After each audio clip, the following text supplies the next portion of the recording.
No, we're going to start with that. You said it did say. It's been a while since we did that. Because,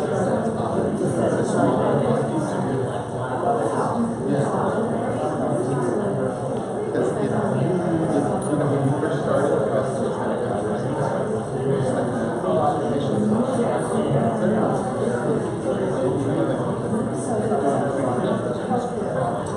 and he tried like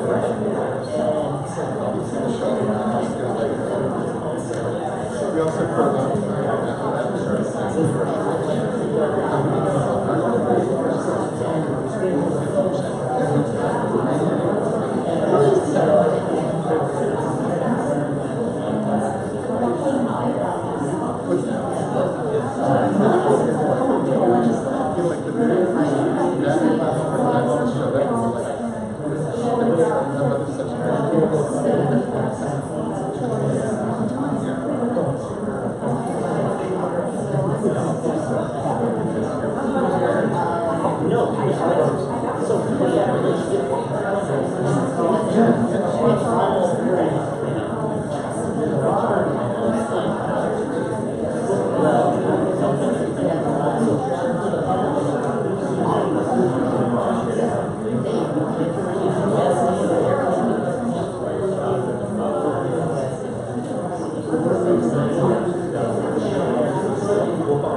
Thank you.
That's good. I like doing it like 1 second early. Mike's right in front of the laptop.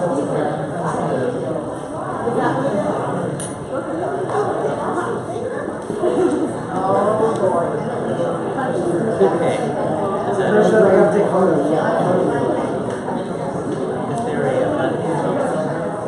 Okay,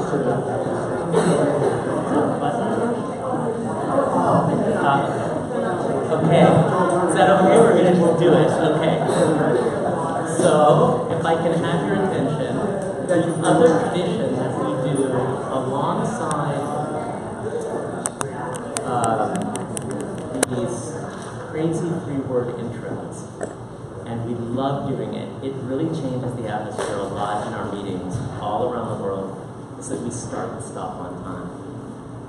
So we're going to do that. We're going to start exactly on time and stop on time, and we're going to start with our three-word intros. So when you see the microphone in front of your face, that's the cue. Just say your name and say 3 words that connect to what you're interested in.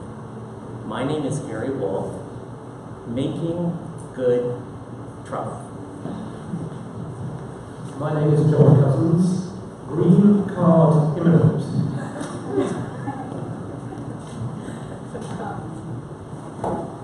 My name is Susan Williams. Dinosaur drink water. Rajiv Mehta, empowering family caregivers.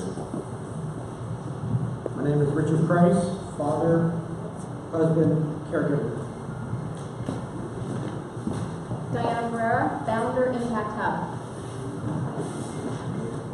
Elaine Wiggins, birdwatcher, family caregiver. Barbara Davies, compassion and service. Thank you. Yeah, go ahead.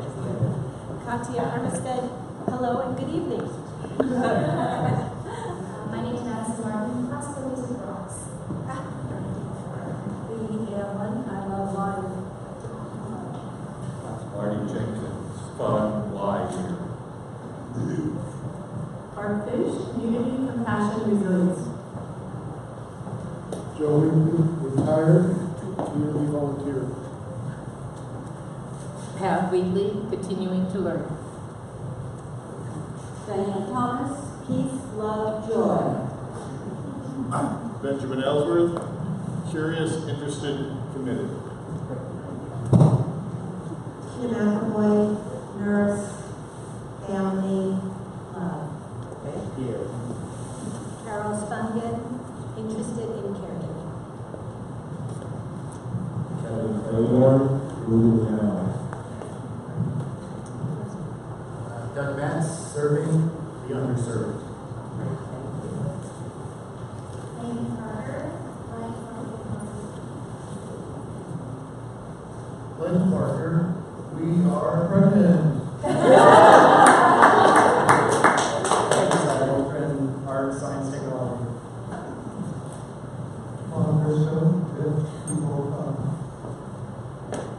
David Crawford, aging in place. Bill Marnsberger, data engineering. Lisa Bravo, Health Families Now. Marsha Whitman, creatively companion caregivers. Jacques Alra, tracking emotional sentiment. John Morris, organization, creativity, and ambition. Anne Marie Cameron, optimistic, curious, and hopeful. Jose Rios, passion, safety, and art. Jill Feldman, strategic market research. Jonathan Alice Levins. Anyways, me, scalable profit. Sarah Shapur, happy and fair. Judy Darker, community health values. Barbara Anderson, East Coast Startup. Brittany Miles, photographer, highways enthusiast. Thank you. Steve Nova, creative. Provide access learning together forever. Nicole Alfonso, self-care control, office David Selberg, intrusion topic, space.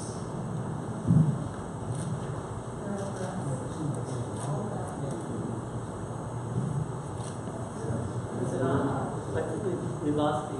We lost the audience. It's still. Just close your mouth. Rhode Island, West Consonants, it's my birthday.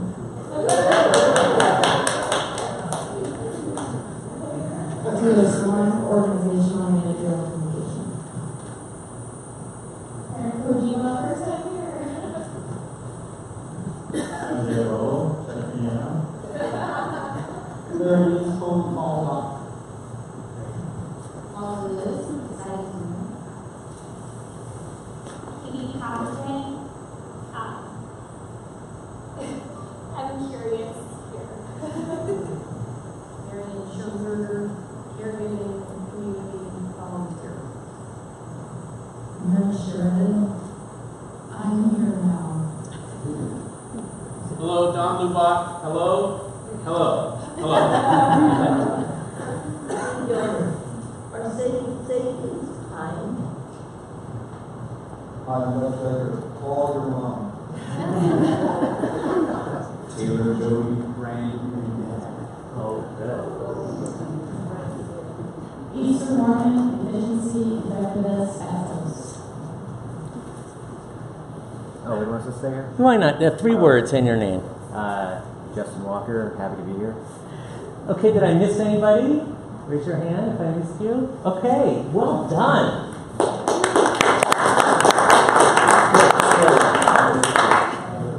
Okay, well, can you all hear me now?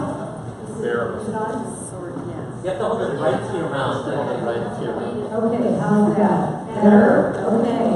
Well, hi everyone and good evening. I'm Felicia Wiggins from the Santa Barbara Foundation and welcome to the Impact Hub and our event this evening. I wanted to just share with you a little about how this came about. So several years ago, the foundation embarked on a journey to look at our long-term care safety net, our family caregivers, and we really saw that there was an increasing need for care for older people in our community, and we knew that that was only going to accelerate in the years ahead. So now known as the Community Caregiving Initiative, this innovative approach to community engagement really caught the eye of others who were interested in solutions and tools for people that were caring for family members. So one of the interesting opportunities that emerged was a partnership with the Atlas of Caregiving. And so last year, along with a number of community partners, we did some learning together around a concept called Care Maps. And that Care Map concept really ignited family caregivers, and it really helped us to look more deeply at the experience of caregiving and self-reflect in a way that had not happened before. So we were really pleased to see a new opportunity to partner more deeply in this work, and that's what you're going to hear about tonight. So I'd like to introduce Rajiv Mehta. You've already seen him up here in the front. Rajiv is the CEO and founder of the Atlas of Caregiving. He designed their pilot caregiving study, which we were part of last year, as I mentioned. And Rajiv is the founder of Bagheera Consulting. He spent more than a decade developing solutions for consumer health and well-being. And prior to Bagheera, he held roles managing new product strategy with companies like Apple and Adobe, and he was building on his work as a research scientist with NASA. So Raj holds an MBA from Columbia, an MS from Stanford, and a BSc from Princeton. He sits on the board of the Family Caregiver Alliance, and so I'm going to turn it over to Raj to take us into the evening. Thank you.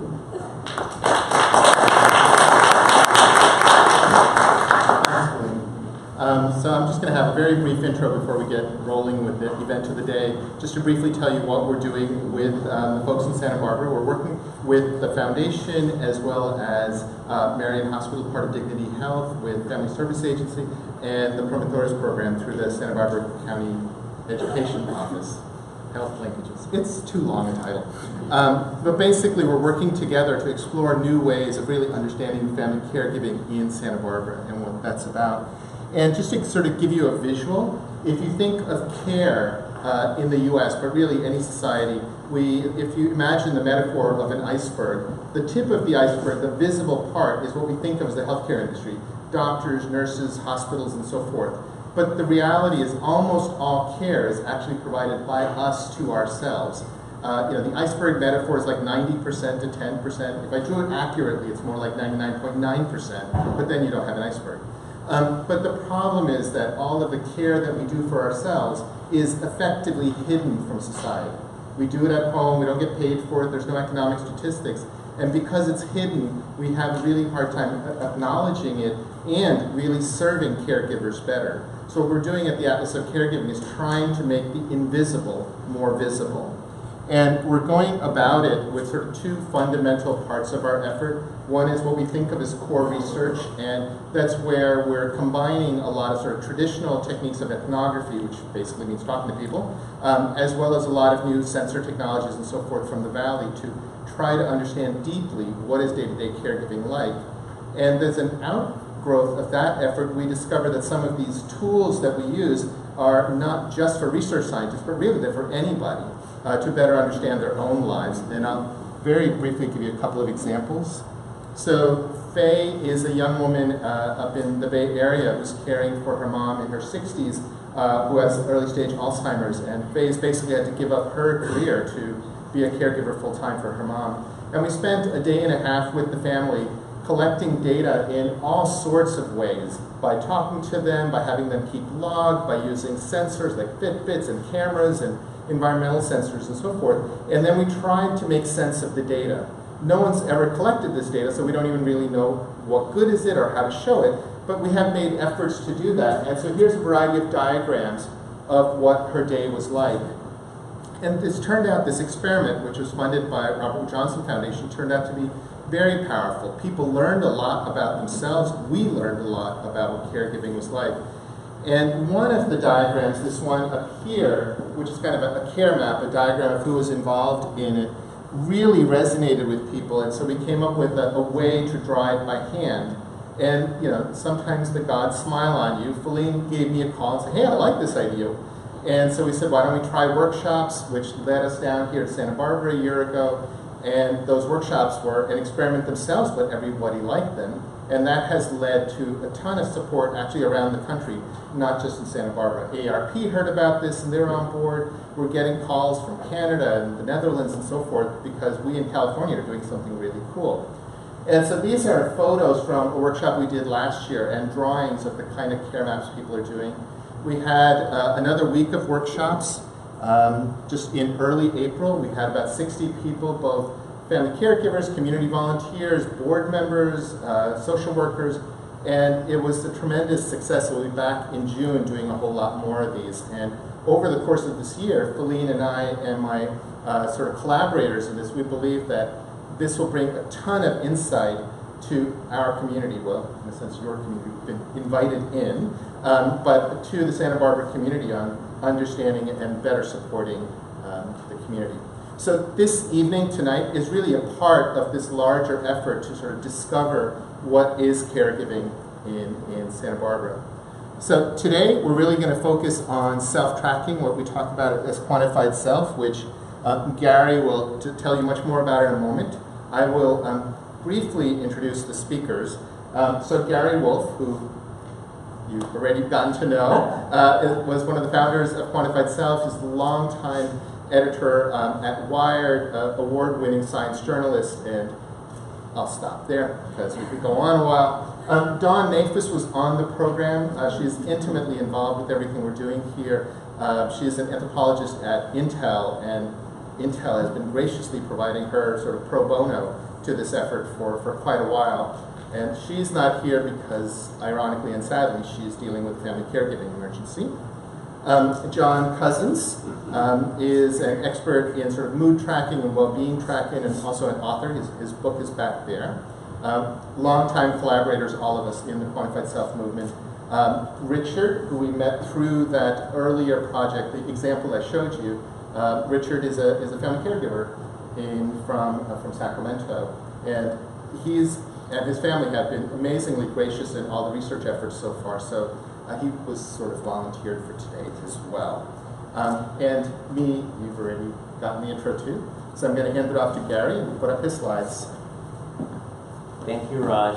Thanks to everybody for being here.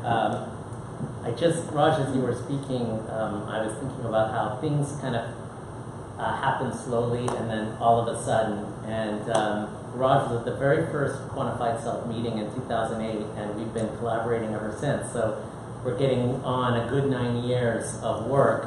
And I feel like the work that people have been doing in trying to make good and accurate observations in support of self-discovery and community discovery is really starting to come to fruition. And what's going on with the Atlas is a really great example of something that's kind of growing in meaning and in power all over the world. So thanks, Raj, and thanks for putting this evening together. Okay, I'm going to talk about what is the quantified self, but before I do, I want to just raise a question for you to think about during the next 10 minutes that I talk, which is, who is better positioned to make new discoveries, professional researchers or patients and caregivers? And I think by new discoveries, I mean really consequential new discoveries that affect the way we live, especially in health, well-being, and care. Everywhere you look, in terms of the system, the discovery system, you're going to see things in place which assume that professional researchers are better positioned to make those discoveries. And there's good reasons for that in terms of what's needed to make a genuine new discovery. But I think that those reasons are changing, or at least encountering other reasons. And so I'm going to try to convince you to see the role of patients and caregivers in making consequential new discoveries, and maybe put them in a little imaginary competition with each other as I talk. What's the quantified self? The quantified self is an international collaboration of users and makers of self-tracking tools, and our goal is to support people who are making their own discoveries with their own data. We're inspired by people who are trying to find their own answers when off-the-shelf solutions won't do. We maintain a community archive, we publish research, we convene meetings, and when absolutely necessary, we make tools. And most importantly, we try to show up and do what's needed to support the discoverers that are all around us. There are over 100 meetup groups in over 30 countries, and so we support the community in part through supporting these meetups. Here's a couple of pictures. They have a different style all over the world. On the left is Turin, Italy, where they're meeting in a bar, and on the right is Tokyo, Japan, where they're meeting in a research institute, and it really runs the gamut. And they range in size from a half dozen people to well over 4,000 people in the Bay Area. The community archive has over 500 QS projects, mostly videos, and we're working hard to transcribe and tag these videos so people can find other people who have done projects that are of interest to them. And we also have a very engaged forum where you can come and find answers to questions about self-tracking and making meaning from your own data, sometimes in really a quite fine level of detail. When needed, we interact with the academic, scientific community, although we are outliers in that community, and we're guest editing a focus theme of a medical informatics journal called Methods of Information in Medicine on N of 1 science. What can you learn from a single subject experiment in which the experimenter and the experimental subject are the same person? All of our work is sort of conditioned and framed by 3 basic questions. We call them our prime questions. It's a simple model of sharing discoveries, and it's really proven its strength over time. We just ask, what did you do? How did you do it? And what did you learn? And when people give talks at our meetings or they present their projects, we ask them to speak in the first person, not to get up and say, oh, here's an idea I have for how somebody's life could be really improved. I haven't tried it, and nobody I know has tried it, but it kind of makes sense intellectually, so I'm going to present it to you. No, we ask them, please don't do that. Tell us something that you've learned about yourself. Tell us something that you've learned from doing it yourself. And even if you don't think it's that important, there are actually important lessons. Even when you try to do something and it doesn't work, there are important lessons. And people have come to appreciate the fact that at a quantified self meeting, people speak in the first person. And so you'll be seeing that tonight. So I asked just when I started, who's better positioned to make new discoveries, professional researchers or patients and caregivers? And let's ask, what's required to make a new discovery? On the one hand, first, you have to have some time, because it takes some time.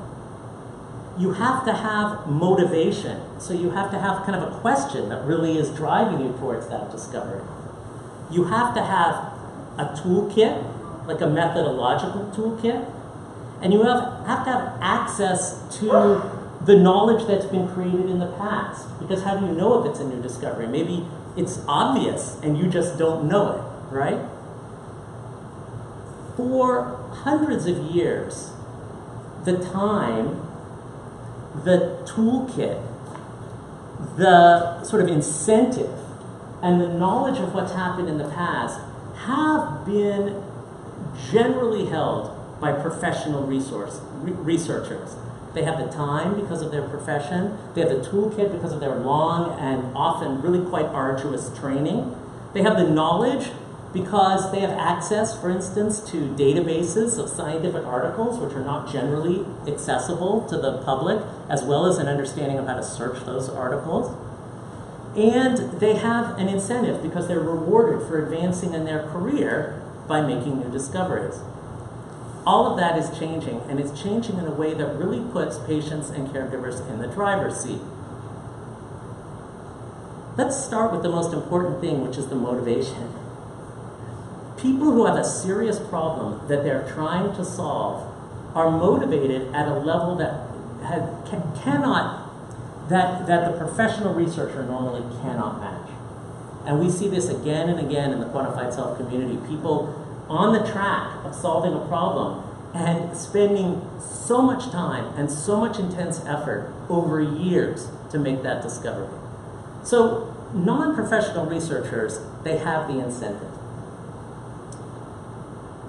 The toolkit is quite hard, right? If you're going to make accurate observations, and then you're going to be able to think about those observations using kind of a set of scientific techniques, things like finding a baseline and identifying a rate of change and determining whether 2 or 3 things are correlated with each other. You used to really have to have quite a lot of professional training.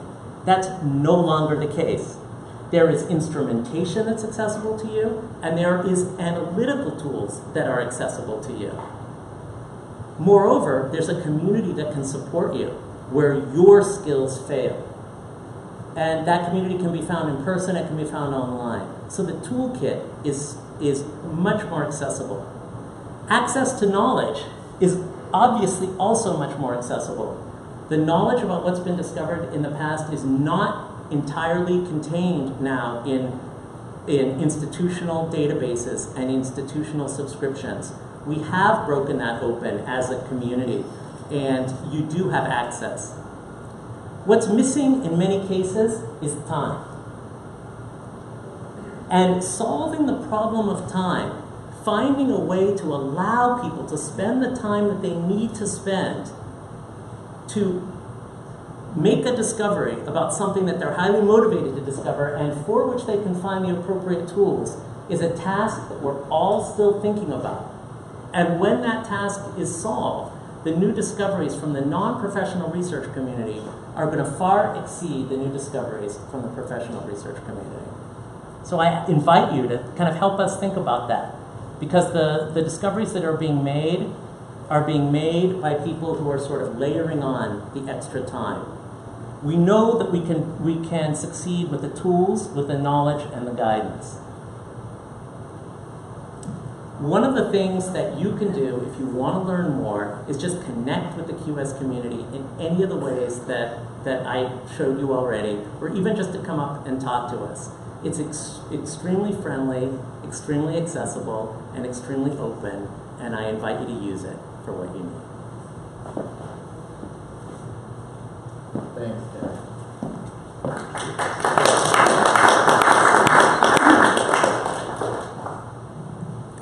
hope everybody can hear me because I really hate microphones. I don't know why. My name is Richard Kreis, and as I said, I'm a father, a husband, and a caregiver. But I'm also an author and much more, just as you guys are. You're not just one thing. I don't consider myself a caregiver and only a caregiver. I've got a lot more going. Should I get going? Yeah. I thought you were starting it already.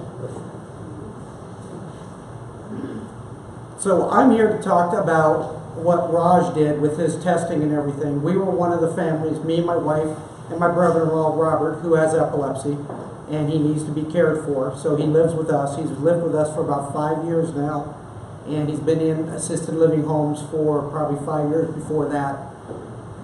It's not running up here. So this is my wife Trish on the left, and then Robert's in the middle there, and then myself. Like I say, we got a lot on our plate. Robert has epilepsy. He does go to a day program. He's incontinent, so there's a lot of changing him. He's constantly talking or looking for a response, changing the TV for him because he just can't do it, and then getting himself to bed and getting himself out of bed, plus everything in between. And then you've got everything that I do. This is what Trish found out from Raj's testing and her keeping her log. This is what she does in the morning in just a 2.5 hour period. So you don't think about how much you do until you actually start writing it down, and all the little things that you do start popping up. And they just get more and more and more. Again, this is Robert down at the bottom. He is now 52 years old, and he's been diagnosed with epilepsy since he was 6. And it's just progressively gotten worse and worse and worse to the point where he did live alone about 10 years ago. That's me on the left, my mom in the middle, and my 2 brothers. You do have help. I didn't realize how much help I had. I thought it was just me taking care of Robert and Trish taking care of Robert and me taking care of my mom. But I do have my brothers that are there all the time for me. And I just didn't realize it until we started doing this report. And this is what my morning is like. While Trish is getting Robert ready for stuff, I'm getting his lunch ready, feeding the dogs, starting laundry, and it goes on and on and on. Again, if you're not keeping a log, you will never know how much stuff you actually do in a little bit of time. So we got Robert's meds. He's got to get them after he eats. This is the areas that were tracked when we talk about Raj's testing. They tracked environmental sensors. They tracked motion sensors. We had Fibbits on. We had cameras on our chest that took pictures I believe it was every 6 seconds a picture was taken. So we had a lot of information that we didn't realize. The motion sensor, we didn't realize we passed this particular spot in our home as many times as we did. And these things showed us that we're constantly moving back and forth from one end of the house to the other. When you're doing logs, you got to remember stuff like laundry. You got to talk about putting laundry into the laundry, moving it to the dryer, taking it out, folding it. You got 4 steps right there. Most people say laundry, it's 1. No, you got all the steps in between. This is Robert's seizure log that we tracked for him.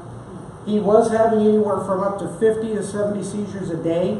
We've got it now with medication and monitoring and procedures. We got it down to about 20 a day. This is one of Trish's logs that she did for Raj's test here. And you can see just a lot of detail. And there's the times 11:15 to 11:25. And this is my log. We got 9:27 to 11 something. Then 11:15 to 11:20, taking garbage out. You never would have tracked the garbage going out to the curb. It's in there, and it's part of your day. And you do it.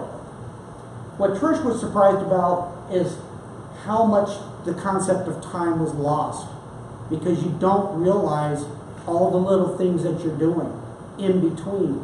You're giving medication. It might only take 2 or 3 minutes. That's 2 or 3 minutes out of your day. Then you might feed the dogs. That's another 5 minutes. You might do this, another 2 minutes. And it just adds up and adds up and adds up. Many entries later, after we got done with the 1.5 day testing here, Trish's was 64 different entries, and it was 15 pages of information in just her log. Here we talk about minutes. You got 2 minutes for the laundry, 5 minutes to tidy the house, and it goes on and on and on. when this is me checking on Robert when he's getting himself ready, he can't brush his teeth, he can't comb his hair, and he uses an electric shaver now because manual shavers just weren't going to work. He was coming out with cuts everywhere, so we had to change it. And when you start talking, the tasks are relentless. 10 minutes to get him into the tub, 15 minutes to help him dress, 30 minutes to prepare his medications once a week. 30 minutes. This is Robert. He actually can say he can't groom himself to a point. There's a point where we got to step in and say, okay, you missed this big line of hair here. We're going to shave it off for you. He doesn't like it because he thinks he's done it right. He's done it perfect. This is Trish doing Robert's pills for 1 week. 41 pills a day over 6 different medication times that we have to track. Demands full concentration. You get 1 pill wrong and it can put him into seizures. And it's a lot. She actually figured out that was the most stressful part of her day, when she thought it was the most calming part of her day. But his information said different. So you got to look at it that way. Again, doing writing. She's an author. We're authors. She worked on the article at 6:55. Had to go do something for Robert. Went back at 7:21. Did something around the house. Went back at 8. This is one article. It took her 7 times going back to finish the article. So as a caregiver, unless your loved one is asleep, don't think about setting up time management schedule. You'll never be able to do it. You've got to have downtime, because every time you get doing something, something's going to come up. I guarantee it. And give yourself on a pat if you are a caregiver, or you help somebody, or you're disabled yourself, because it is a lot of work. And it's a lot of work people don't think about. People think, oh, you stay at home and you care for somebody, big deal. Until we did this, we didn't know what a big deal it was. So as an author, I've come up with a journal that allows you to keep track of somebody's medications, appointments, whatever, all in one 6x9 book. And we've also come up with me and 4 other caregivers. We got 50 years experience between us. We come up with 365 tips for caregivers, for practical caregivers. We've got 2 different books. The second one is for travel and respite tips. And we've got 2 more coming out. So, and it's stuff that everybody thinks is just commonplace, but it's out there and it's needed. I appreciate it, and thank you for your time. Thank you for having me.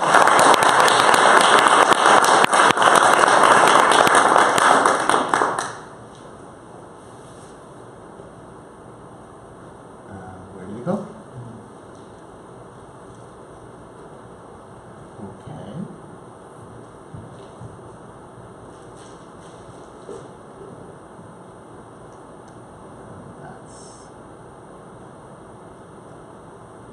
There it is. Okay, so this is, I wanted to grab an example for myself since Dawn wasn't going to be here to do her part. This is about 6 years ago. There was a time I felt I was sleeping particularly badly, and I needed to do something about this. And fortunately, just around that time in May 2011, Gary and I were organizing our very first Quantified Self conference. And this speaker, Seth Roberts, was a professor of psychology at Cal, and he talked about experiments he had done to improve his sleep over many years. And one of them sounded really easy. He had come up with this exercise, kind of like one-leg squats. And the idea was that you could get your leg exhausted very quickly. And this was sort of the kind of thing that helped you sleep better. He claimed. It seemed trivial enough to try, so I figured I'd give it a go. And so one of the experiment designed for this was that I was going to basically do this kind of exercise in June. So 3 times a day, every day in June, and while keeping track of the quality of my sleep. In July, I would not do it. In August, I would do it again. It's kind of an A-B type of experiment to see what impact did it have on my sleep. And the key thing was, how was I going to track my sleep? There were gadgets even back in prehistoric times in 2011. There was one called Zia, which was a headband. There was an early version of a Fitbit that you clipped onto your pajamas, but I could not for the life of me sleep with those things. So that wasn't going to work. So I decided, well, honestly, I don't need a gadget. I just need to be able to tell if my sleep has improved. If I can't tell, what's the point anyway? So every morning I was going to write down the number of hours of sleep that I got, as well as the quality of sleep, and I came up with this wonderfully scientific scale. 5 meant that I slept really well. 4 and 3 was more and more tossing. 2 was basically wandering around the house so that my wife wouldn't kick me out, and 1 was a complete disaster. And then I would also note anything kind of noteworthy that seemed appropriate at the time, anything that caught my attention. Why did I sleep so well or so poorly? And so again, this wasn't some grand scientific thing, but it felt right, and that was important. And I recorded all of this in an app of my own design, and on the left you can see an example where I jotted down that I had done the one leg standing thing, 2 minutes on my right leg, 1.5 on the left, and sleep over here where I got a lot of sleep, but the sleep quality was terrible because I had to take my parents to the airport at 4 in the morning. And the app also reminded me, and I could see a log of what I had entered and when I had entered it and so forth. So I used an app for the logging. So, and then from the app I could get the data out, basically into a spreadsheet, and which allowed plots and charts and all that sort of wonderful stuff. So as Gary says, in terms of my tools, I had an app and Excel. And so here's my data for June. The orange is showing when I was doing the one-leg standing exercise, and so much for the idea that I was going to do it 3 times a week. Sometimes I forgot, sometimes I did once. Green is my sleep quality, and then blue was how much I slept. And on average for June, my sleep quality was 3.3, but I wasn't doing it consistently. Days that I did do it 3 times, I got a sleep quality of 4, but then there were other days I also had 4, so what does that mean? But then in July, I theoretically wasn't doing the exercise, and somehow accidentally I managed to do exercising. But overall, there's my data, and I actually slept better. So this is getting more and more confusing. And then here's August, where I was much more consistent in doing my exercises. I did have slightly better sleep quality, now 4.5, and although the amount of my sleep seemed to vary quite dramatically, but at least the sleep quality was higher. So what did I learn about doing experimentation, or doing a personal science, about the impact of this exercise on my sleep, and really what else did I learn? So one of the key things was that this seemingly trivial thing was ridiculously hard. I mean, despite the reminders, I obviously often didn't do it.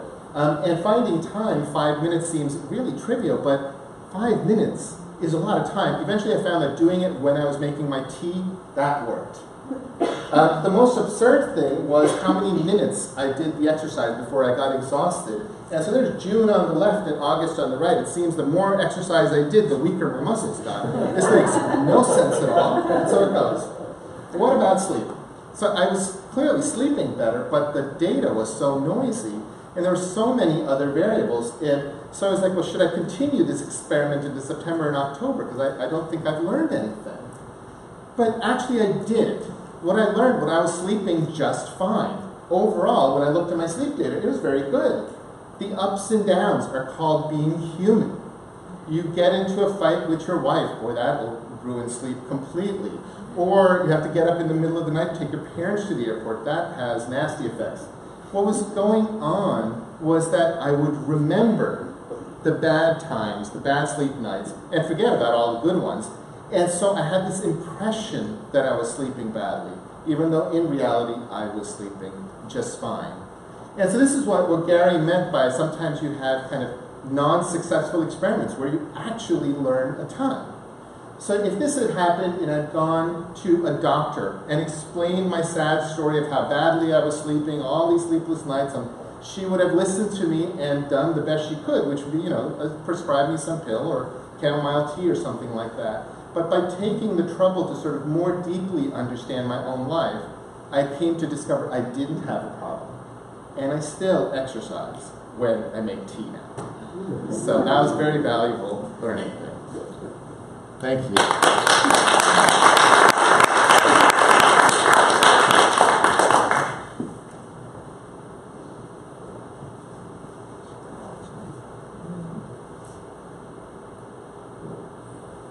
Do full screen.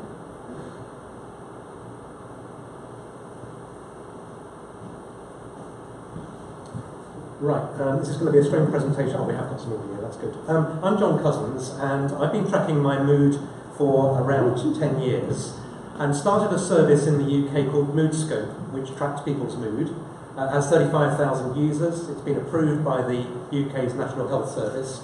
I moved to California in 2013 to start work on a new project called Signpost, which is another mood tracking experiment.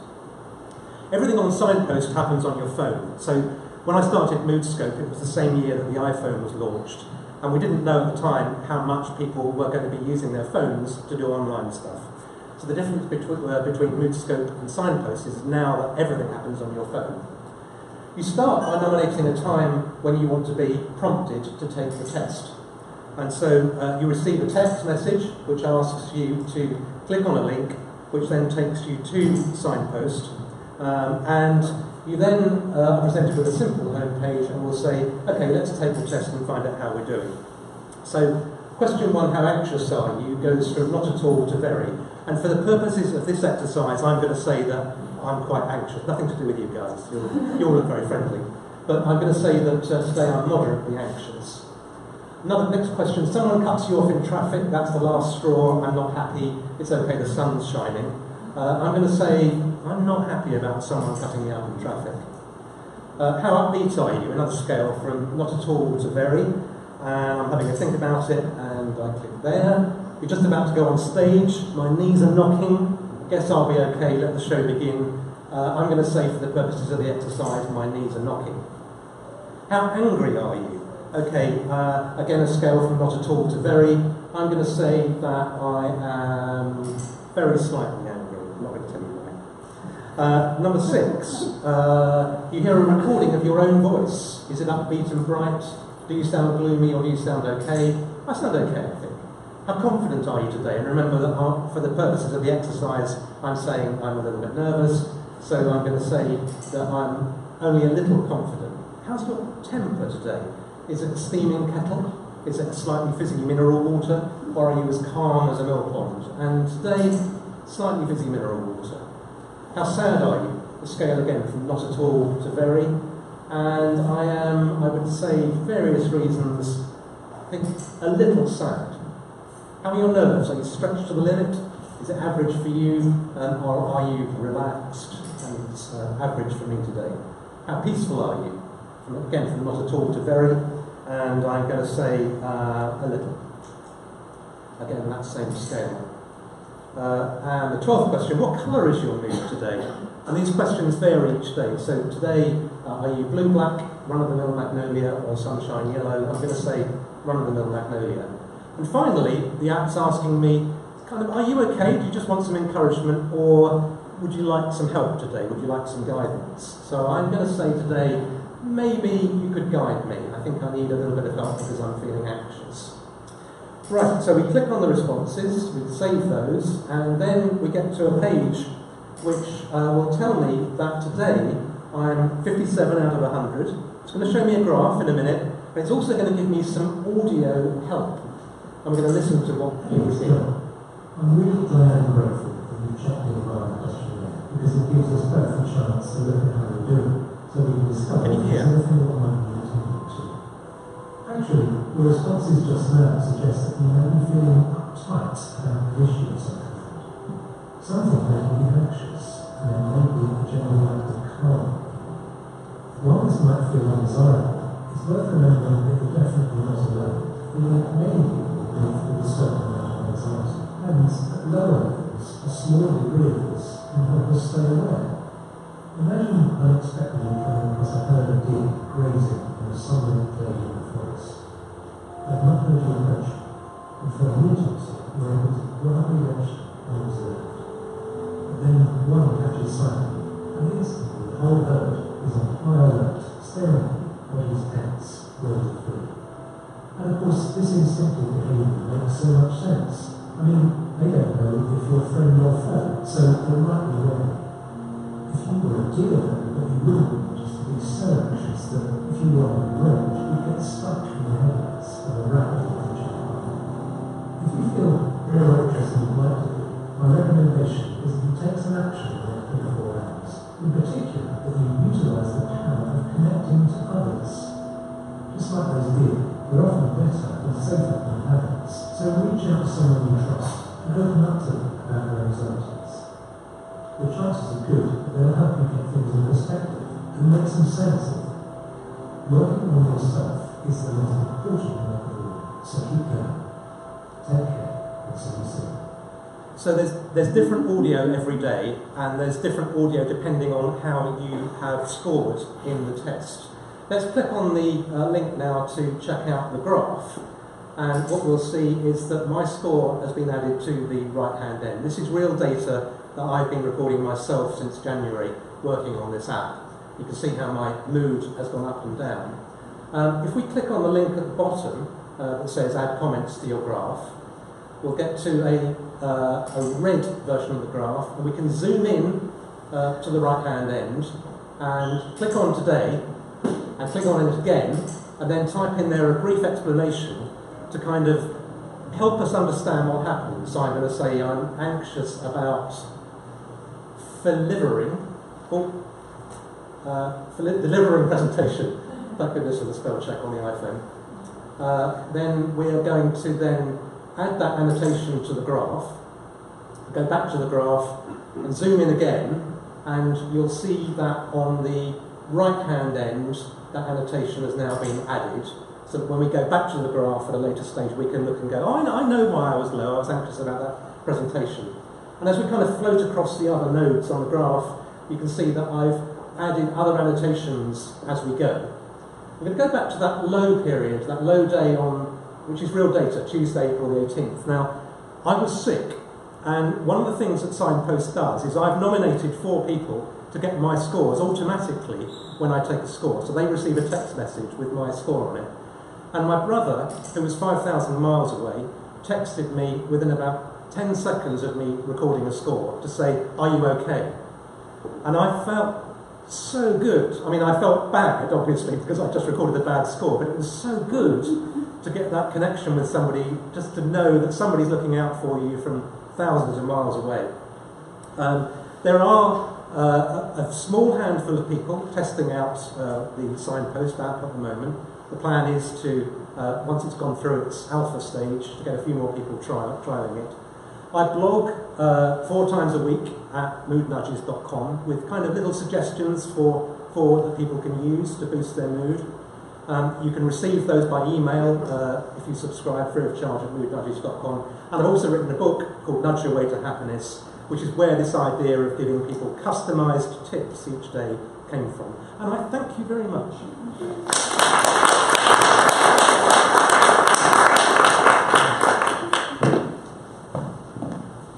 Okay, so this is the most interesting part always when we do an event. We're just going to open it up. Sit down, everybody. Come on up and sit. There's some water if you need some. And think about your questions. And we'll just have an open discussion for a few minutes. And if you're self-tracking something or you have a project that is related to any of these projects, you want to hear about it, questions about QS, ideas about how we can do better, whatever. So we have a lot of patience. We do this a lot, so don't worry. We have to stand. Hi. My name is Larry. I'm a physician. I work in research, and I appreciate the good data that can be obtained by personal noting into these applications. And I do hear something that scares me, in that many patients draw associations. When I exercise, I sleep better. And generalize that to say that that's what helps. When in fact, from what I heard from you, the tea kettle, in fact, was what seemed to be associated with that. Maybe it was taking the time to relax and make the tea that helped you sleep. And generalizing it to tell others that maybe you should also be exercising may, in fact, draw them off. And so, while I think for personal use, someone may find an association helpful, generalizing association through causation for a general population would be fraught with incorrect assumptions and conclusions. Thank you. Okay, I have the positives and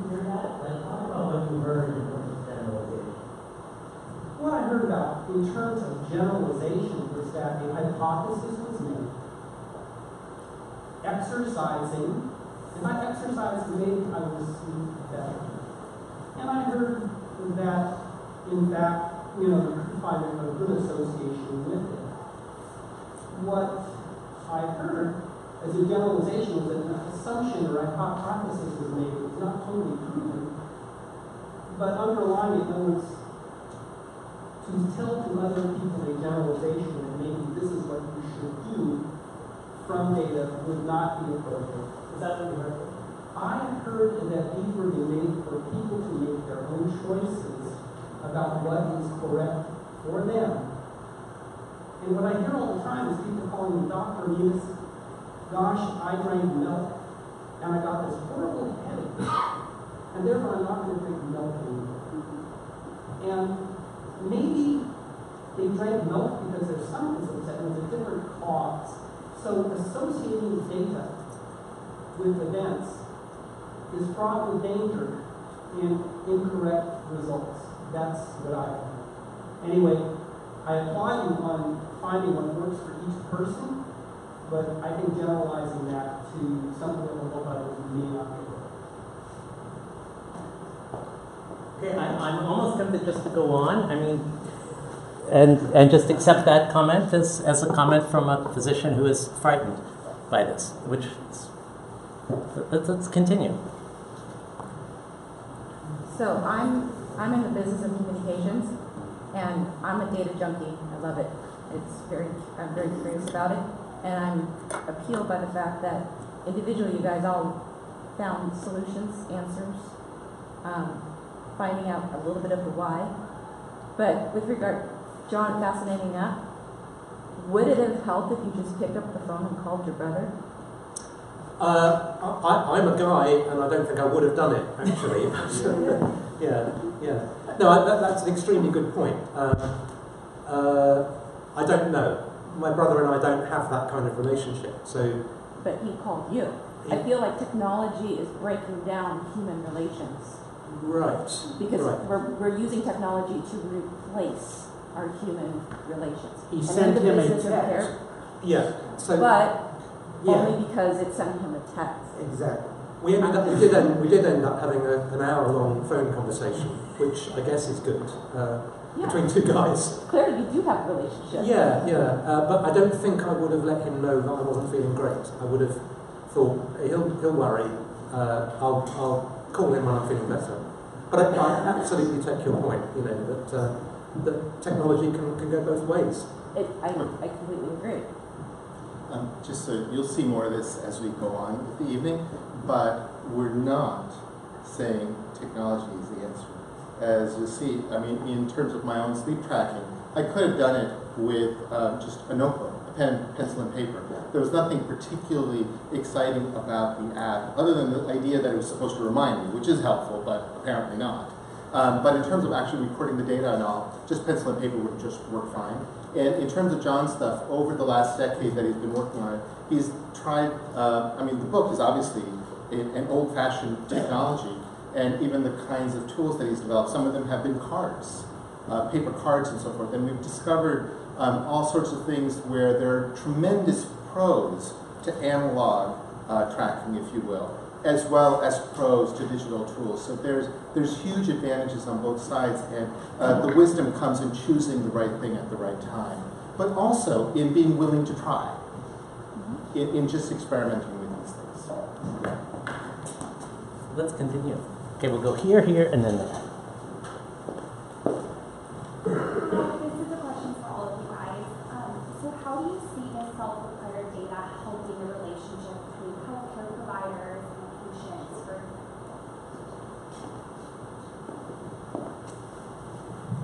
Okay, I'll take one quick stab at that. It's something that has been a very active topic of conversation because there's many providers who are part of the quantified self community.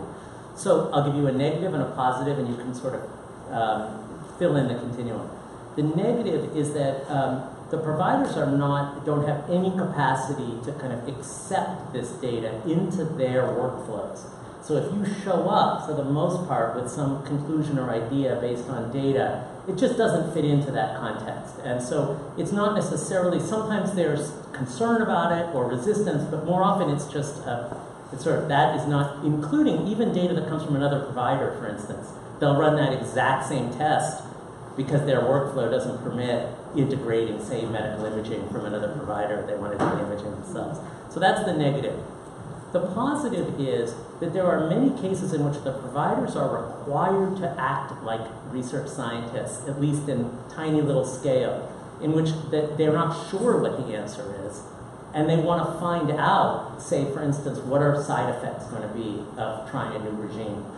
And in those cases, if you have the capacity to collect some data, how many days did I feel, nauseated, or a little headache scale, then they are able sometimes to integrate a kind of experimental process that's being run by the patient into their own experimental process that they're doing in calibrating.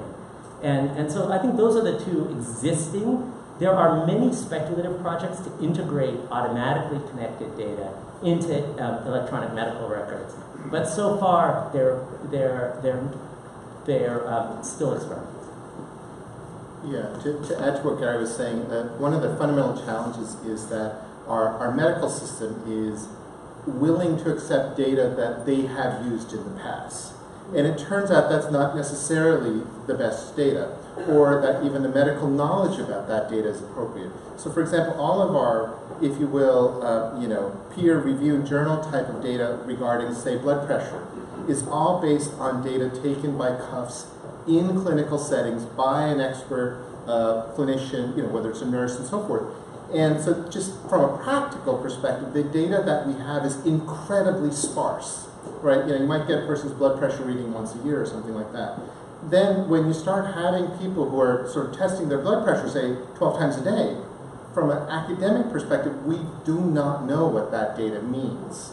And so there's a fun, never mind whether that's the best data or not, it's just what we have. So I've worked with lots of health agencies where I've sort of looked deeply at some of their, if you will, best patients, and almost always have discovered that the best patients sort of treat the medical system as a prescription writer. They don't actually talk to their doctors because for all sorts of reasons the doctors are not in a position to accept such data, even if they have the time. And so that varies a lot. Let's run out to the back too. Then. Go ahead. I just got a quick response. Yeah. We've got one caregiver and caree, or the person you care for. The data for us, we kept so many logs, taking the logs into Robert's neurologist, taking them into his doctor, taking them into his swallow specialist, taking the data from my mom into her cardiologist, was immense. Every one of them were just floored that we came in with all this information about when was Robert having his seizures? Were they towards the end of the month, the beginning of the month? Were they? And we found just different patterns of his seizures where every 2 weeks he was having a cluster. We never knew this until we started tracking it and we saw data in hard form on paper.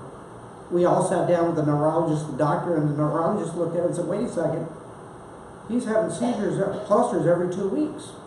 And sure enough, it's every 2 weeks to 2 weeks and a couple days, he goes through a cluster where he has 6, 7, 8, 9 seizures within 5 minutes. So data like that, you're never going to know it unless you've got it on paper, you've got it in an app, you've got it on an Excel spreadsheet, whatever. But take the data into your doctors. They'll see stuff you don't. Guaranteed. That's great.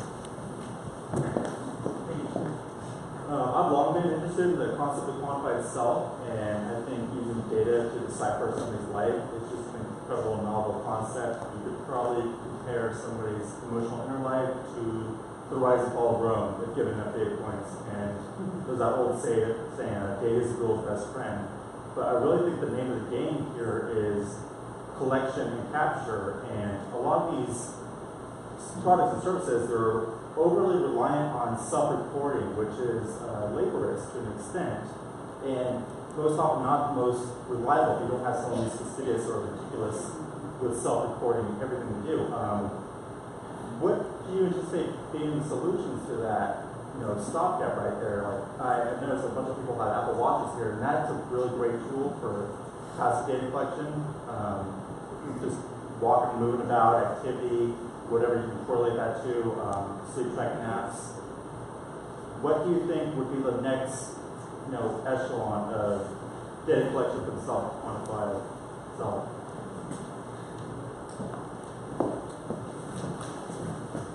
Yeah, so this is a very active topic in the quantified self movement, the whole issue of passive versus active data collection, the subjectivity, the quality of our perceived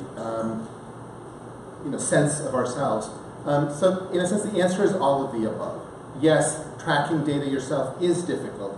Yes, it is subjective, but it's also where the meaning making happens. So the most powerful learning mechanism is if you're actually involved in the tracking. And so oftentimes you learn less from these passive instruments than if you're doing, theoretically, a less qualitative, but you're paying attention. So unlike a car, we have a pretty good sentient system. Most of the time it works, but it feeds on data. And so you have to be paying attention to the data to actually have all of that learning happen. And so, people who for example, used apps to keep track of their food, granted, how accurate is that log? Who knows? But it ends up making them much, much more aware of their eating, and so that has an impact. So in terms of my sleep, if that had been just data that was passively collected and then I looked at it 3 months later, I might never have sort of appreciated it. On the other hand, there are times when our ability to sense things is not sensitive enough. So a good friend of ours, a very successful cyclist, had his health gone down tremendously, and he tried all sorts of things to figure it out. And it was noticing from 6 months of sort of measured sleep data that he noticed a very gradual shift in his deep sleep. He was getting less and less. Eventually he figured out it had to do with how warm or cold the room was, and he fixed that, and he's much healthier. But he would never have noticed that at a subjective level. So you have to look at both. It's here and then. Hi, I really applaud the idea of getting people engaged in their own lives in an objective, data-oriented way. As a former statistician, I've also observed that many mistakes are made in terms of experimental design, and secondly, with which tools are used then to do the analysis. For instance, sometimes a mean is appropriate, sometimes a median is more appropriate. It's kind of a classic one. And I was curious if there's anything your movement was doing to help people with experimental design and to understand what tools to apply to the data once they have it. I'll just take that quickly so we can get another question in, but the answer is yes. It's really, yes. So we're working quite a lot on that, especially sharing knowledge about simple experimental designs that can be really meaningful to people. So things like getting a baseline, and keeping notes about what might have happened when you see something changing over that baseline. And also talking a lot about what is significant. Because in professional science and in group studies, people are often looking for a kind of statistical significance that give them insight about very small effect sizes. But in an individual's life, you don't necessarily care that much about super small effect sizes that you need super high quality statistical tools in order to see. You're looking for things sometimes that are kind of obvious once you have the basic tools. So things like A-B studies or A-B-A studies, these are really effective, and we do work a lot with people to try to help them something like that. Last question. If we could ask the people who have more questions just to hold your question. We're going to come back to questions in a moment, but you set things up so well for the next part that let me roll into that. So you've heard a lot now about just some examples of self-tracking by people and how they have learned about it, and just sort of some of these general topics about how the validity of these sorts of self-experiments. So we have an experiment itself that we want to do with the Santa Barbara community. And we're going to start off in a small way, and we call it mapping yourself with guidance. So we can have the self-tracking along with sort of the challenge of knowing appropriate methods and so forth that people have. And so the idea is that how much better could you learn from your own data, if you had access to expert support, if you had sort of a supportive community of fellow experimenters, of fellow self-learners, and that you had access to people who appreciated A/B testing and appreciated the importance of sort of appropriate design of experiments and had some experience in making sense of the data. And so that's what we are sort of going to be doing in Santa Barbara over the course of the summer. So let me tell you more about what we have going on. And the idea is that we're going to invite a small group, sort of 6 to 8 family caregivers, to experiment with us, and supported by sort of 4 expert self-trackers. The self-described experts include Gary, John, myself, and Dawn, who couldn't make it here today. But honestly, we do know what we're doing. And the idea is that these caregivers will be invited to track things in their own lives, but with guidance on what's worth tracking. How do you do it? You know, is there a gadget that's appropriate, or just really, honestly, a note card and a piece of paper? And then how do you make sense of the data? How do you draw it? How do you analyze it? And then over the course of sort of 4 meetings over the summer, we're going to see how much is it possible for people to learn when they do this. So I'm going to start off with some examples that people may use. One, start off with sort of obvious things. These Fitbits and stuff, as much fun as we make of them in the QS movement, are actually somewhat useful. They give you a sense of how much movement and activity you go on. If you wear them at night, well, you get some sleep data as well. And so this is, sort of an obvious place to start. But for really high quality sleep data, this is an example of a Finnish company makes this. It's a tiny little ribbon. I mean, you can barely feel it. And if you believe it or not, it goes underneath your mattress. But it's so sensitive, it picks up your breathing. It picks up your heart rate. It picks up the rhythm of your heart rate. And so you get incredibly detailed data from your sleep. So we'll be using that as well. Now, if you're like Richard, who sleeps in this bed and then the couch and elsewhere, it doesn't work so well. But his sleeping is really quite erratic. But he's in a league of his own. But for example, this is the same log of data that Richard showed you earlier.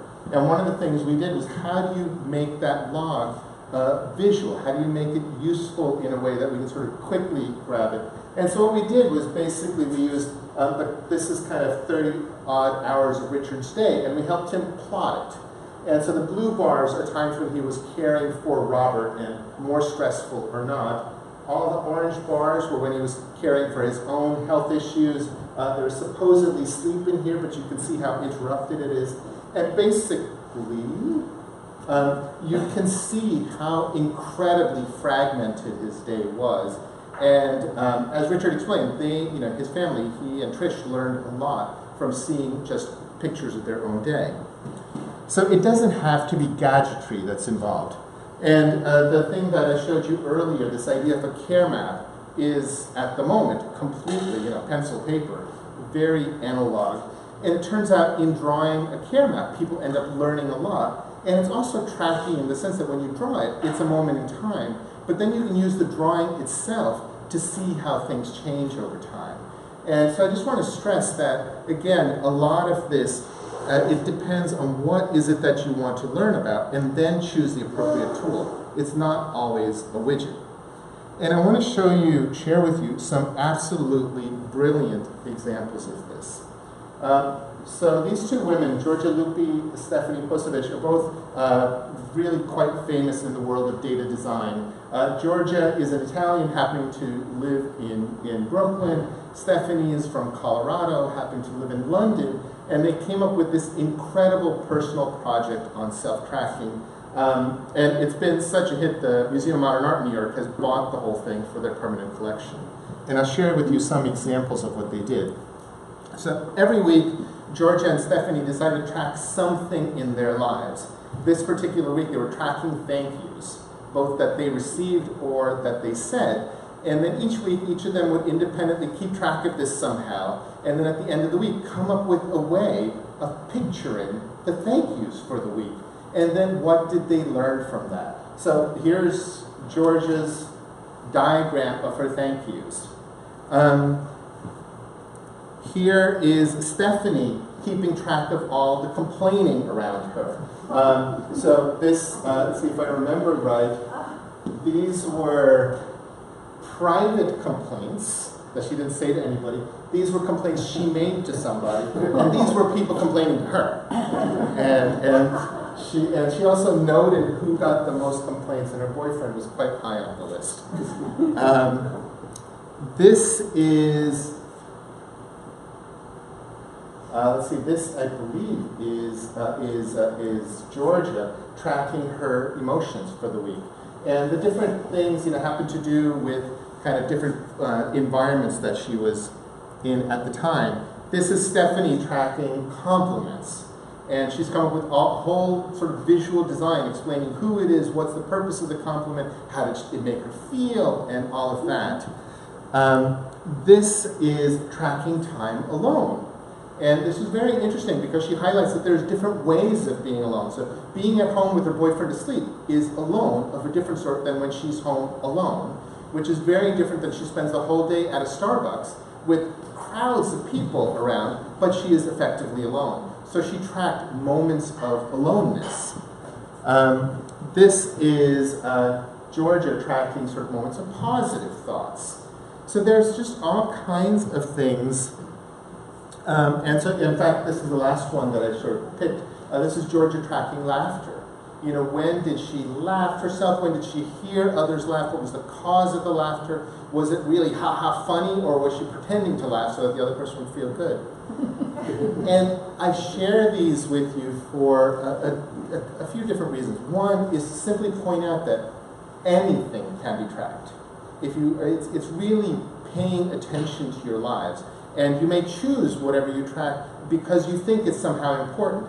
Yes, the challenge is figuring out how to keep track of it and, of course, how to visualize it. The other thing that I wanted to highlight about this is that it can be fun. And this aspect of fun turns out to be really, really critical. You learn just a hell of a lot more and a hell of a lot more deeply if you're enjoying the doing it. And this sort of also comes to address sort of the earlier question about passive versus active tracking.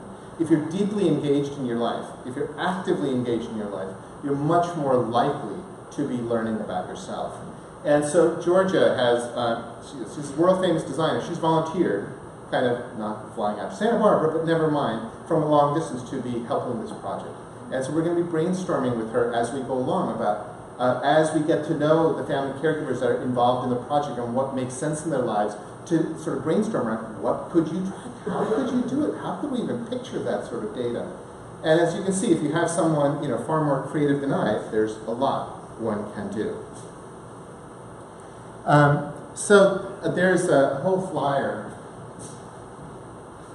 There's a whole pile of these in the back for anyone in the Santa Barbara area that's interested in participating in our little project for the summer. The practicalities of it that you need to be actively caring for a family or a friend. By actively, we mean that you think you spend more than 2 hours a day on that. From a technology perspective, well, we need people that have a smartphone and an email account. If you don't, it's just going to make it really hard at the beginning. But otherwise, in terms of any sensors, Fitbits, etc., the sleep sensor, we'll provide them. If you have your own, of course, you're welcome to keep using that. The time commitment is, from a practical perspective, it's going to be 4 meetings. The first one is May 25th or something. Anyway, it's on the sheet. So it's at the end of May, and then once a month in June, July, and August. At these meetings, there'll be sort of the 12 of us to get together in a very private way to talk about these things. We'll kick things off by some sort of clear suggestions on what you track for the first month, because we know these are relatively universally useful, like using the Fitbit, the sleep tracker. We might use the log. We might use a John's app to track your mood. But then over the course of the summer, we will help each participant track whatever seems relevant and important in their lives. And in terms of the time commitment, our real concern actually is going to be keeping you under control. People get really enthusiastic, you want to track 25 things. It's like, well, let's start with 1 and see about that. The cost is free, mainly because Feline and the Santa Barbara Foundation are really funding all of this. They believe this will be incredibly valuable for the 6 to 8 people involved, but they also hope that we will learn a ton about this to see how could such guided self-tracking be scalable to the community. So I think that's where we are. If we could get everybody back up here and really continue with the questions. The one question we wanted to ask all of you, which we forgot, was how many people in the audience track anything in their own lives today? Yes, it's a lot. That's interesting. It is. Okay, we have 15 minutes, and as promised, we'll end right on time, and we're just going to keep taking some questions and have our discussion. Yeah, hi. I just want to say I came tonight with curiosity to see more about this program, which I knew a little bit about. I'm getting mood nudges on my email. And apprehension that it was going to be, oh God, another something or other leaping onto this baby boomer aging wave that's coming upon us. But I have to say I am very enthusiastic about what you're all trying to accomplish here. I'm glad Santa Barbara's participating. Bravo, Santa Barbara Foundation. There are a couple of us here in the audience who coordinate and facilitate family caregiver support groups via the Alzheimer's Association. They all have these issues that Richard and his family have. They're all losing their life, their health, their money, their sanity, caregiving. And to see the individual become universal, be tracked and quantified, I can see how much value the support groups have given to them to see they're not alone, but to take that to the next level of numbers and utility is a fantastic thing. And I think your approach sounds really good, doable, and useful, and bravo. So I just want to say thanks. Great to hear that.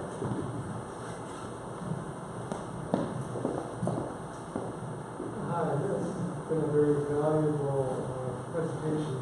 I was very intrigued by the concept of the discovery system being a professional discovery system and a non-professional discovery system.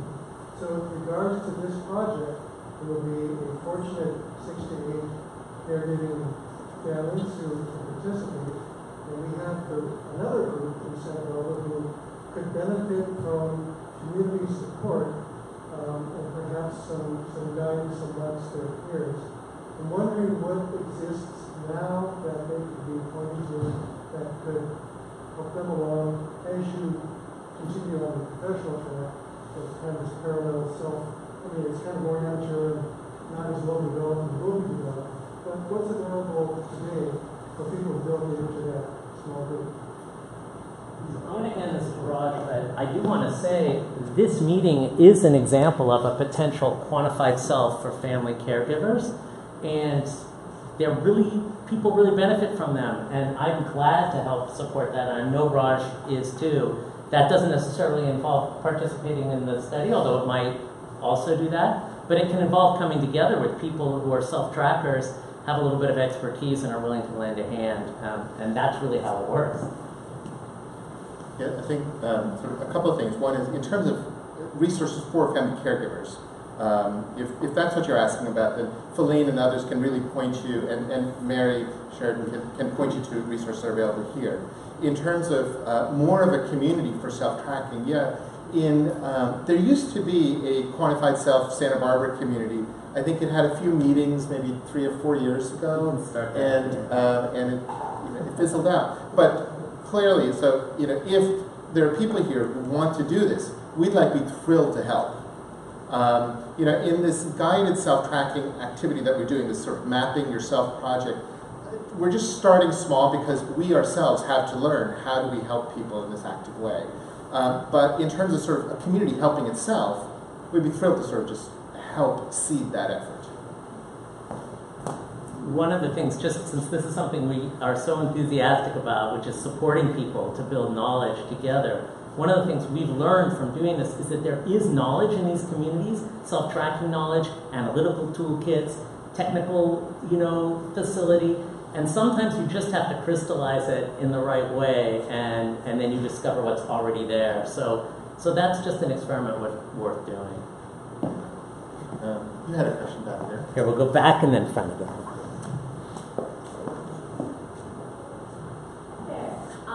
This is just like a question for everybody, I guess, but is there anything that you've actively tried to change after you noticed your patterns like that?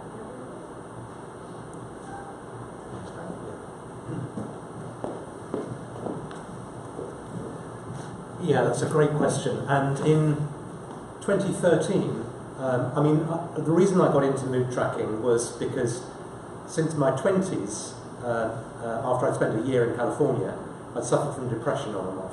Had a pretty good, successful business career, but plagued with depression. And I kind of got that under control to a pretty large degree through tracking. But then 2013 was a really rubbish year for me, really rubbish year. And I was tracking and graphing my mood. And the reason I came here was because it was such a rubbish year and I could see it on paper. And so I came to the US, and when I said at the beginning my green card is imminent, it is, and I'm here for keeps. And that was all because I changed countries because of my self-tracking.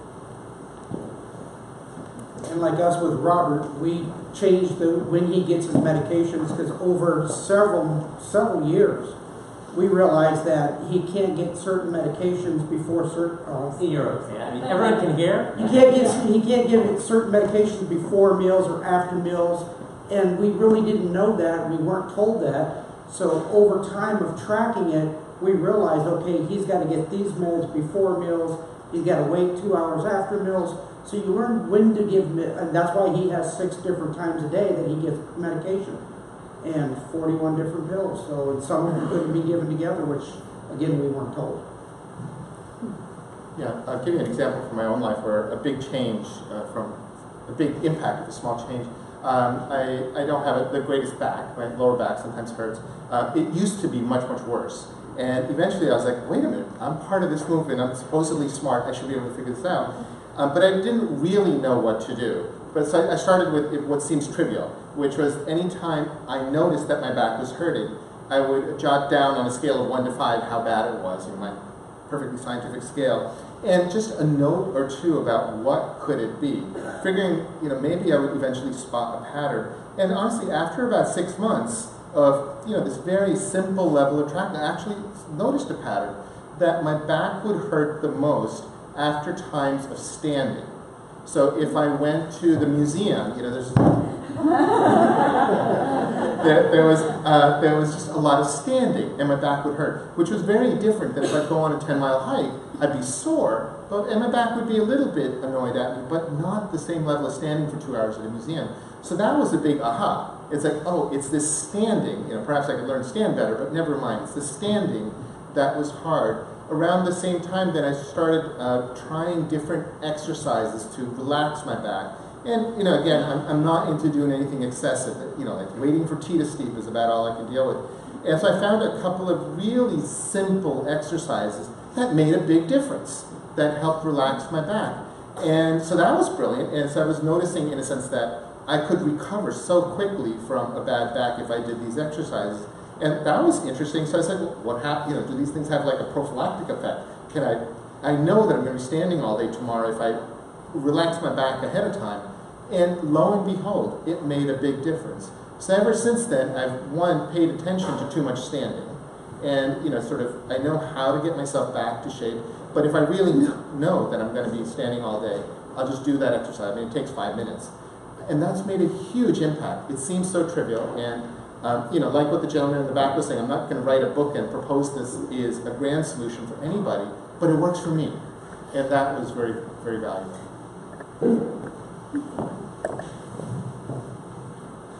So assuming that each of you have a physician, some sort of primary care physician or a professional home caregiver that may or may stop by, from all your tracking and all the different questions that you've asked yourself, is there 1 or 2 questions that you wish the professional side of healthcare and caregiving would start asking on a regular basis and journaling? Yeah, I have an answer about that, and I think it would be very beneficial to everybody, and including doctors, if when they were using a measurement in order to prescribe a treatment, that they asked themselves the question, can we measure this in a little bit higher resolution before we prescribe the treatment? And I actually think by inserting, except in the case of, say, a rapidly growing tumor or something like that, but by inserting a time delay between a biometric that triggers a treatment and the treatment application, during which there's some reasoning, using self-collected data, there could be really rapid improvement in outcomes. That's a speculation, but I know in my case, for instance, with a high blood pressure measurement, which led to a prescription for blood pressure medication, I inserted a self-measurement regime and some very simple lifestyle changes, but not complicated at all. And I reduced my blood pressure and I didn't go on that medication. Now, this is something that I've talked over with very senior researchers in CVD, and they don't like that idea because they argue that the data is really clear that if you treat a population based on a single measurement in a doctor's office, you're going to have better outcomes for that population than if you just ignore that single measurement, because most people are going to come back, and their argument is we might get there, but we're going to have to do 10 or 15 years worth of population research in order to change our best practice in this area. I think that's a mistake, because one of the things that's not figured in that data, for instance, is side effects from blood pressure medication, and costs, and many other factors which affect people's individual lives. So that's an example where if we could just insert some space to reason, we might see an overall society-wide improvement and also an improvement in our own health. I have a very, very different question that you might have imagined. The question I wish doctors would ask their patients is, can I teach you to figure this out yourself? So I think of education, K-12 education. No math teacher or physics teacher expects you to ever have to calculate the trajectory of a cannonball for real. What they're teaching you is how to think for yourself, how to figure it out. You're learning the tools of thinking rather than the flight of the cannonball. With the exception of health education in school. Basically, we're taught a bunch of facts, and we're told to do not think for yourself, ask the doctor first. And it robs our ability to learn for ourselves. It robs us of having any confidence in our own observations.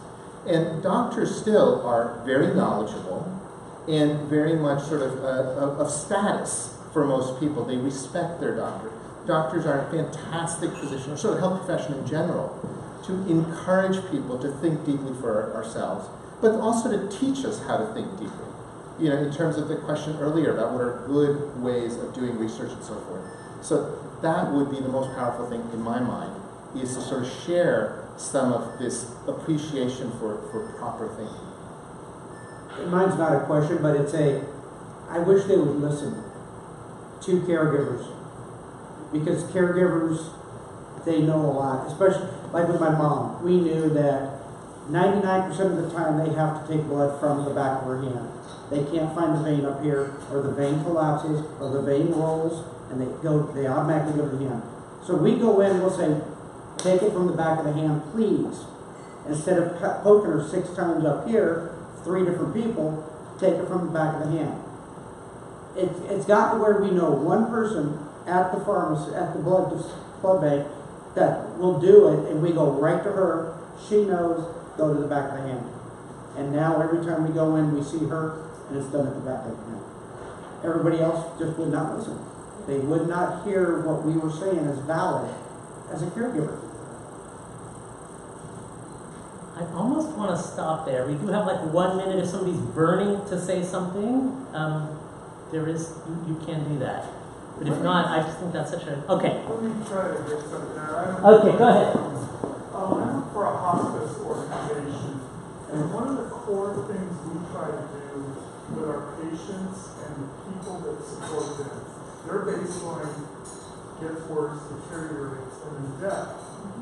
And what we try to do, and what the data systems that you're trying to develop, and what I'm hearing from this gentleman here, that he and his wife wife are achieving is a level of resilience. If a caregiver or a system or a family, this gentleman and his wife, they are incorporating resilience into their day. That's a goal. And resilience can come in many ways. It can be respite. You know, we have volunteers that give respite to the families as the baseline of that patient deteriorates to death.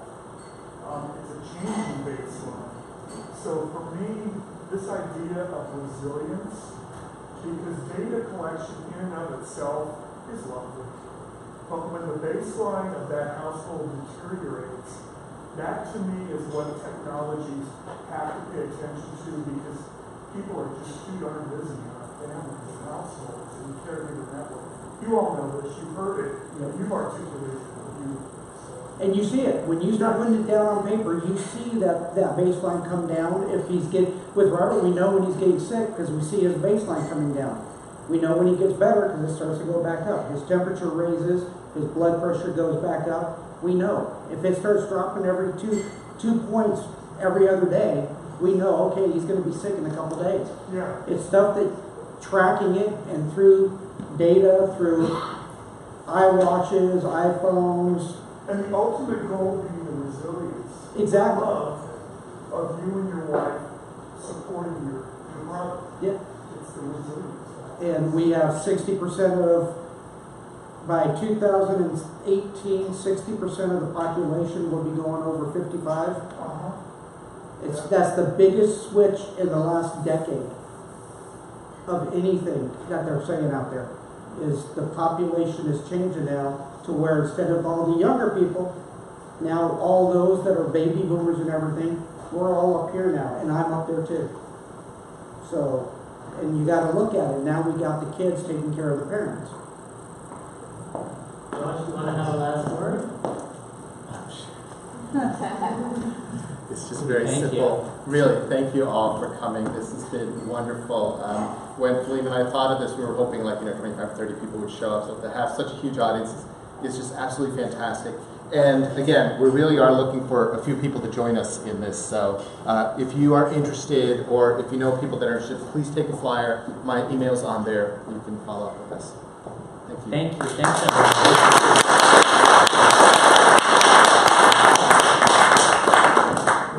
Thank you all.